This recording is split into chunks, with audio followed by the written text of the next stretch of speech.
Hora de informação importante: Luiz Henrique, atacante da seleção brasileira e ex-jogador do Botafogo, deve ser negociado pelo Zenit na metade do ano. A verdade é que o investimento de 33 milhões de euros feito pelo Zenit para a compra do atleta junto ao Botafogo até aqui não se justificou. Não dá para dizer que o Luiz Henrique está brilhando por lá. Pelo contrário, são 18 jogos, 3 gols e 2 assistências. Um detalhe importante: os dois dos 3 gols marcados foram nas 2 últimas partidas, uma delas em que ele sai do banco de reservas. O Luiz Henrique, na penúltima partida do Zenit, faz o gol e acaba sendo substituído no início do segundo tempo. Ele começa o último jogo na condição de reserva, entra no finalzinho para marcar o gol da vitória contra o Baltica. A chegada, por exemplo, de John, contratado do Red Bull Bragantino, diminuiu um pouquinho do espaço do Luiz Henrique. E hoje, os principais brasileiros do time são o Wendel, que já foi pretendido por vários clubes brasileiros, entre eles Flamengo, Fluminense, Botafogo e Palmeiras, o John, que acabou de ser contratado, e em especial o Pedrinho, jogador formado na base do Corinthians. Não confunda o Pedrinho que jogou no Atlético. Me refiro ao Pedro, que foi negociado com o Zenit naquela transferência que trouxe o Yuri Alberto para o Parque São Jorge. Importante registrar que são vários os brasileiros que atuam no Zenit. Nessa última partida contra o Baltica que eu citei, foram 7 brasileiros em campo, 6 titulares e o Luiz Henrique quem entrou no decorrer da partida. A tendência é que o Luiz Henrique e o Nino sejam vendidos na metade do ano, mas não esperem por fáceis negociações ou por valores baixos. O Zenit costuma dificultar até transferências de atletas em baixa, como foi o caso do Gerson para o Cruzeiro. E Everton Cebolinha pode jogar no Palmeiras? Essa informação, que repercutiu como uma bomba nas redes sociais, agitou a torcedores do Palmeiras e também do Flamengo. Isso porque não é a primeira vez que o Palmeiras mira jogadores do grande rival. Aconteceu com Bruno Henrique, com Pedro e também com Gabigol. Nos outros 3 casos, o Palmeiras não conseguiu avançar nessas contratações. O Pedro acabou ficando mesmo com proposta de 20 milhões de euros. A oferta foi recusada pela diretoria flamenguista. Já Gabigol esperou pelo fim do contrato e acabou se acertando com o Cruzeiro, onde foi receber 3 milhões e meio de reais. O caso do Bruno Henrique, ele utilizou da proposta do Palmeiras para garantir um aumento salarial e a sua permanência na Gávea. Em relação a Cebolinha, depois da derrota para o Lanús, o atacante deixou bem claro que não fica no Fla para o próximo ano. Isso significa que ele já pode assinar um pré-contrato a partir de 1º de julho. E o Palmeiras demonstrou interesse em contratá-lo, já havia sondado em janeiro. E a ideia é que esse pré-contrato seja assinado a partir de 1º de julho para que ele vire reforço do Palmeiras a partir de 1º de janeiro de 2027. Com uma observação importante: se o Flamengo pagou 13 milhões e meio de euros para comprá-lo do Benfica, o Palmeiras pode contratá-lo a custo zero, sem ter de desembolsar qualquer centavo como pagamento para o rubro-negro. A saideira sobre Everton Cebolinha: temporada atual de 11 jogos, 3 gols e 1 assistência. O fato de não jogar como titular frequentemente é o que mais o incomoda. E você, torcedor do Palmeiras, gosta do Cebolinha? Acha que ele seria peça importante? Você, rubro-negro, se incomoda com o fato? Já use espaço para comentário e opine. Só não esquece de deixar like e de se inscrever no canal. E o Palmeiras é finalista do Campeonato Paulista pela 7ª vez consecutiva. Na noite desse domingo, venceu o São Paulo por 2-1, chegou a abrir 2-0, levou o gol do 2-1 e se classificou para a decisão. São 11 jogos sem derrota para o grande rival. Palmeiras que terá na decisão o Novo Horizontino. Partida de ida na casa do Palmeiras, partida de volta em Novo Horizonte. Jogo de ida na quarta, jogo de volta no domingo. Novo Horizontino joga a segunda e decisiva partida em casa por ter melhor campanha. Palmeiras e Novo Horizontino terminaram a semifinal com 22 pontos cada, mas o saldo de gols do Novo Horizontino é melhor. Importante registrar que nesses 11 jogos sem perder do Palmeiras para o São Paulo são 7 vitórias e 4 empates, sendo 5 vitórias consecutivas. Você deve estar se perguntando: Nicola, onde é que vai ser o jogo de ida na quarta-feira? Houve enorme esforço da Soccer Grass e também da W Torre para que o estádio do Allianz Parque esteja à disposição. Se o jogo do Palmeiras fosse domingo, como mandante, daria para cravar que o Allianz Parque receberia a partida. Definição precisa acontecer nesta segunda-feira, durante reunião no Conselho Técnico da Federação Paulista. E o mais natural é que o jogo seja mantido para a Arena Barueri, tudo para que não se corra risco de acelerar o processo de retorno do Palmeiras a seu estádio sem que o gramado esteja em condições. Não podemos nos esquecer que a presidente Leila Pereira, que arrendou a Arena Barueri, também não vê com maus olhos o fato de jogar uma decisão no estádio dela e não no estádio do Palmeiras. Você acha o Palmeiras quanto favorito diante do Novo Horizontino? De 0 a 100 já usa espaço para comentário para registrar a sua opinião, beleza?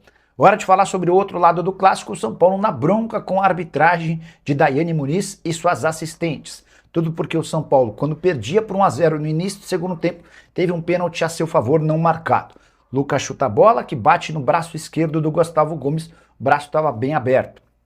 A Daiane disse que viu o lance, o árbitro de vídeo não a chamou e o jogo continuou. Na sequência, o Palmeiras fez 2 a 0, gol do Flaco Lopes. E com a vantagem de 2 a 0, o pênalti marcado pela Daiane, de um braço do Marlon Freitas no rosto do Lucas Ramon, esse pênalti teve pouco efeito, o Caleri até diminuiu a vantagem palmeirense, mas a verdade é que o São Paulo não teve força para buscar o gol do empate. Se o pênalti, na visão do São Paulo, o primeiro do Gustavo Gomes, tivesse sido marcado, 1 a 1 certamente interferiria no resultado do jogo. Importante registrar que Hernan Crespo, ainda dentro de campo, falava que é sempre assim, que o São Paulo sempre tem problemas de arbitragem quando enfrenta o Palmeiras. Rui Costa, executivo de futebol, e outros jogadores foram no mesmo caminho reclamando dessa dificuldade em ter marcações a seu favor nos confrontos contra o Verdão. Você acha coincidência? Há uma perseguição contra o São Paulo? O Palmeiras tem sido mais beneficiado do que prejudicado nos duelos contra o Tricolor? Use o espaço para comentário e registra a sua opinião, beleza? E tem mercado do Palmeiras aqui, porque perguntaram de mercado do Palmeiras, foi o Eric Rosnier, não tô entendendo esse nome aqui, né? Bruno Andrade, tem alguma informação de mercado do Palmeiras? Daqui a pouco a gente vai falar de Nino. Mas Bruno Andrade, quando a gente fala de mercado do Palmeiras, o que temos aqui, eu, você, o André Hernan, é a questão do Nino, né? Que a gente conversa aqui há algumas semanas. Vamos destrinchar um pouquinho, porque o que eu apurei, estava ontem nos bastidores do jogo, é que o Palmeiras, sim, lógico, é evidente, tem interesse e trabalha para contratar o Nino, zagueiro do Zenit, mas, como nós já falamos aqui no Fala Fonte em algumas edições, a contratação do Nino não seria para essa janela de transferências, agora, que ainda está aberta e fecha amanhã, que o André até falou aqui. Seria para metade do ano, né, Bruno Andrade? É isso, vamos falar um pouquinho sobre essa questão do Nino, que perguntaram no chat. Não, totalmente. Até hoje pela manhã mandei uma mensagem para uma fonte minha muito influente no Palmeiras, perguntando se até amanhã a gente pode ter novidades em relação a entra e sai, mas sobretudo entrada de jogadores. E essa fonte falou que não, é muito, muito, muito pouco provável, então faz muito mais sentido, vai muito mais na linha daquilo que a gente tem dito, escrito, publicado sobre o Nino. O Zenit já definiu o valor de venda dele. Aliás, trouxemos na sexta-feira que o Nino não é o único jogador que o Zenit vai colocar no mercado ao término da temporada, especialmente se for campeão russo. A prioridade total é ser campeão na Rússia e depois até negociar, eu não diria os principais jogadores, mas jogadores importantes. No caso, o Nino, o Luiz Henrique, o Wendel volante, que tempos atrás teve praticamente fechado ali com o Botafogo e permaneceu, esse deve ir para a Itália. O Luiz Henrique tem muito mercado no Brasil e também na Europa. O Nino tem muito mercado no Brasil, Fluminense e Palmeiras. Mas passo a bola para vocês e reforço aquilo que a gente tem escrito, dito e publicado frequentemente, que o Palmeiras não desistiu, o Palmeiras continua em cima e está disposto a abrir os cofres pelo Nino no mercado do meio do ano, com a aprovação do jogador. Importante dizer, o Nino está ciente claramente dessas movimentações do Palmeiras. Eu vou abrir aspas aqui para uma fonte sobre essa apuração de Nino. E a fonte é bem assim, firme nas convicções. E é o seguinte, o Zenit não vai negociar, como te falei, porque a pessoa já vem me dando essa informação.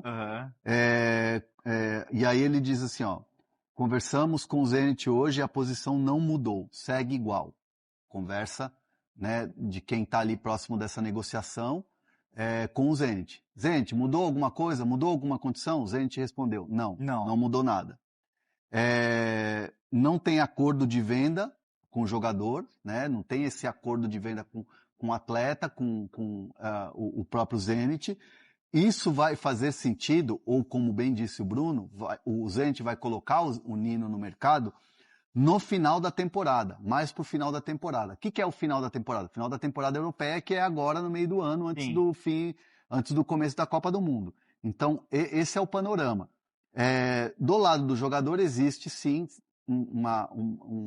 ele tem essa consciência de que o Palmeiras quer e que o Palmeiras pode apresentar uma proposta, e o Palmeiras e o staff do Nino têm um caminho já percorrido em relação à proposta, em relação a tudo que envolve valores, premiações, luvas e tudo mais. Então tem um caminho pronto.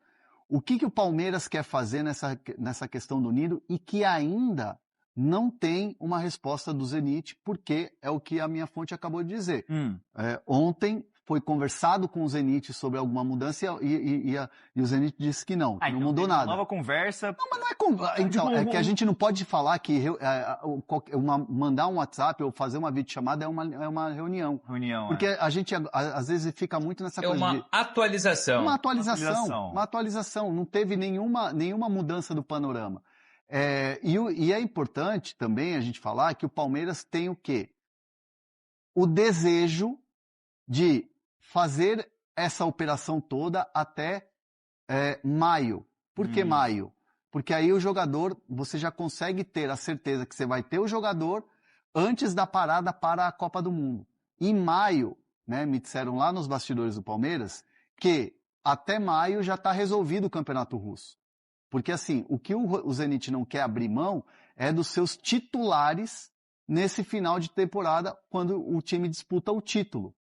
Então é isso que está acontecendo. E o Palmeiras quer até maio. Só que é importante a gente falar também que Fluminense não está morto nesta peleia, vamos dizer assim. Tá. O Fluminense segue de olho e o Fluminense quer entrar na briga pelo Nino. Então o Palmeiras sabe que tem a concorrência do Fluminense, como teve pelo Ares tempos atrás. O Zenit não está fazendo negócio com ninguém agora, deve fazer agora no meio do ano porque coloca o jogador no mercado, e o staff do jogador não tem assim uma conversa alinhada com o Palmeiras no sentido, a proposta vai ser isso, vai ser entre 10 e 15, luvas e tal, e o staff do Nino também sabe do desejo gigantesco que o Fluminense tem em trazer o jogador de volta que foi campeão da Libertadores. E o Nino tá lá esperando para ver qual que é o melhor para ele também, decidir junto com a família. Oi, Bruno Andrade, pode falar.